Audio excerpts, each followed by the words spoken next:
გახარიას მიტინგზე უშვებთ. ესმით? და თქვენ გინდათ რომ მოიგოთ. როგორ უნდა მოუგოთ ქოც, როცა შენ მხარეს გახარია იბრძვის, რომელსაც რავი ხალხზე თვალები აქვს დათხრილი მართლა, მეორე მხარეს.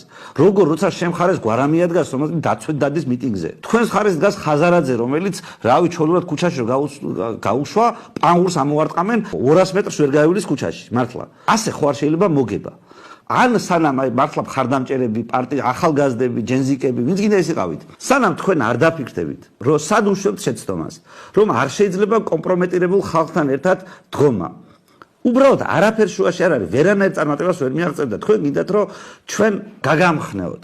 გითხრათ რომ რა მაგრები ხართ, საღოლ, როგორც აი ის ტელევიზიების სისულელეებს გეუბნებიან. რომ აუ თქვენ უკვე ცოტა დარჩა გამარჯვებამდე და ასე შემდეგ. არანაირი ცოტა კი არა, ძალიან შემთხვევით გამარჯვება შეიძლება მოვიდეს იმით, რომ ქართველი ხალხი უცბად აჯანყდეს და თქვას რომ მაგის დედაცვატირე დავამხოთ ხოცები, რაც იქნება, ის იქნება. მაგრამ ეს თქვენი ემოციური ღრიალით, რომ მოდით აქციაზე, ვინც არ მოვა აქციაზე, მოღალატე იქნება. კაი ხალხო, გიჟები ხო არ ახართ. აქციაზე დადის მოსახლეობის 5% მაქსიმუმ. არც ერთ აი ყველაზე დიდ აქციაზეც კი 5%-ზე მეტი არ ყოფილა. 95%-ს რომ მოღალატეს ეძახით. თქვენი მედია საშუალებებით, თქვენი რაღაცა ემოციური ყვირილებით.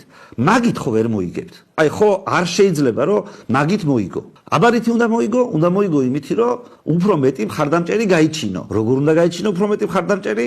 იმითი რომ ადრე რომ გეზიზღებოდა და ქოც რო ეძახდი და მოღალატეს და გამყიდველს. იმასთან მიხვიდე და მართლა დაელაპარაკო მისი თვალით და ჯერ დაინახო მისი თვალით სამყარო და მე მართლა დაელაპარაკო.